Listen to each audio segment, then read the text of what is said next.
Pour étudier le circuit RC série, nous allons d'abord présenter un condensateur.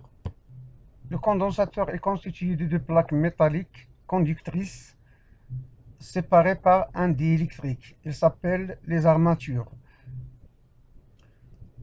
Lorsqu'on applique une tension continue aux bornes du condensateur, il apparaît une charge positive au niveau de l'armature liée à la borne positive du générateur.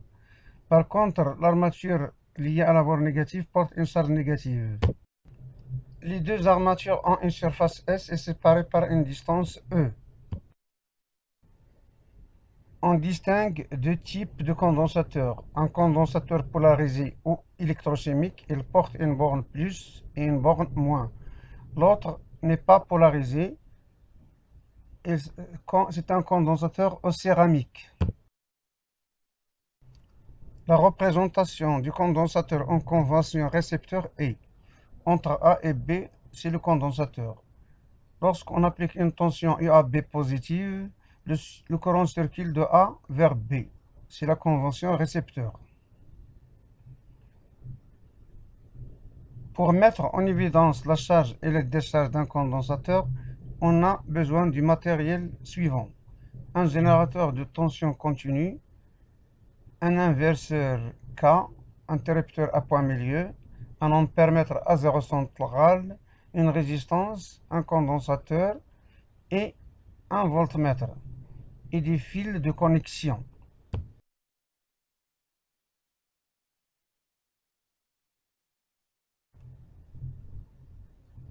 Nous allons réaliser donc ce montage.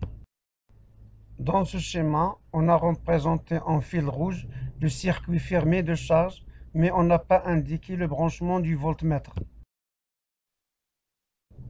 On réalise maintenant le montage en utilisant le matériel à notre disposition. Voilà le galvanomètre à zéro central. Le voltmètre à affichage numérique.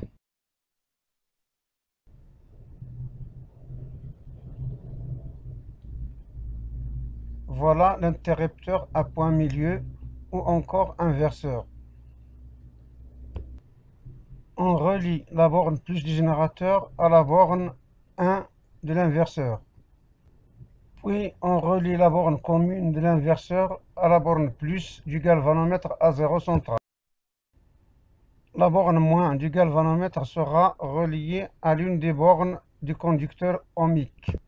L'autre borne du conducteur ohmique est reliée à la borne plus du condensateur. De la borne moins du condensateur, on revient à la borne moins du générateur. On a ainsi réalisé le circuit de charge. On branche le voltmètre à affichage numérique en parallèle au condensateur, en reliant la borne plus du condensateur à la borne plus du générateur, et bien sûr la borne moins à la borne moins du générateur. À ce stade, on peut étudier la charge et la décharge du condensateur. Nous n'avons pas encore réalisé le circuit de décharge. Pour compléter le schéma en ajoutant le circuit de décharge, il suffit de relier la borne 2 de l'inverseur à la borne moins du générateur. On rappelle le branchement du voltmètre en parallèle avec le condensateur. Voilà le schéma du circuit électrique réalisé pour étudier la charge et la décharge du condensateur. Le condensateur est initialement déchargé. La tension entre ces bornes est nulle à l'instant t égale 0.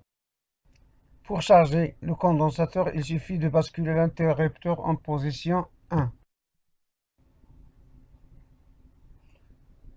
Nous allons suivre qualitativement la tension U aux bornes du condensateur ainsi que l'intensité du courant qui traverse le condensateur. Ces remarques seront regroupées dans un tableau.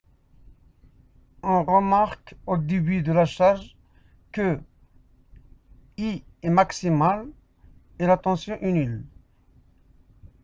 Au cours de la charge, UC augmente, mais l'intensité I du courant diminue.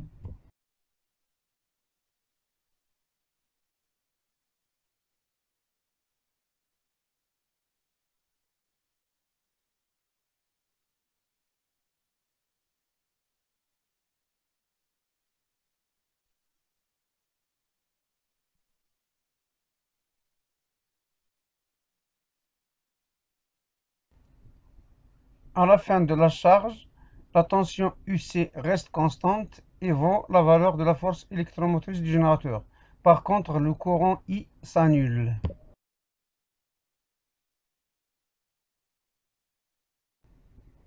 Remarquons ici que le voltmètre indique une valeur fixe même après ouverture de l'interrupteur K.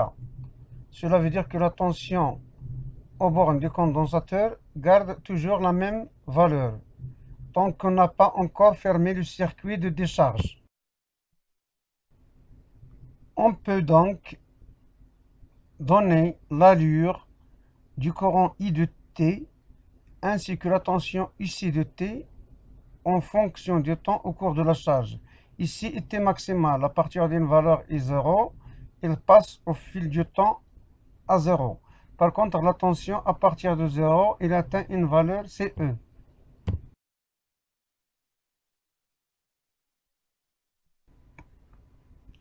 Pour décharger le condensateur initialement chargé, à un instant t égale 0, nouveau origine de temps, il suffit de basculer l'interrupteur en position 2 pour fermer le circuit de décharge.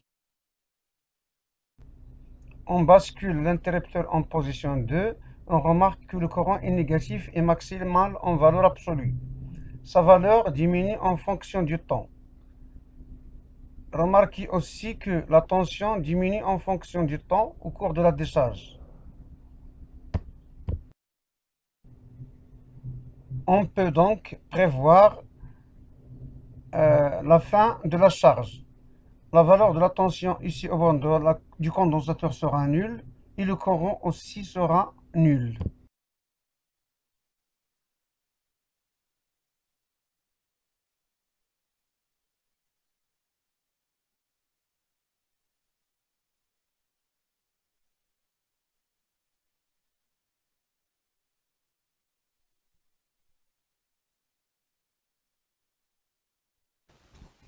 Ce tableau récapitule les variations de la tension ici de T au bord du condensateur et du courant électrique I de T au début, puis au cours, puis à la fin de la décharge.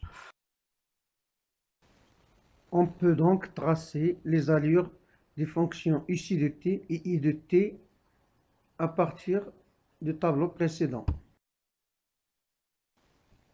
Ces deux fonctions tendent vers 0 à la fin de la décharge. Lorsque la tension aux bornes du condensateur n'est pas nulle, l'armature A du condensateur porte une charge positive notée plus Q. Par contre, l'armature B porte une charge négative moins Q. On appelle Q égale plus Q la charge du condensateur. Il est exprimé en unité en coulombs. La valeur de Q est proportionnelle à la tension U au bord du condensateur et on écrit Q égale CU. C s'appelle la capacité du condensateur. Son unité est le farad. Voilà.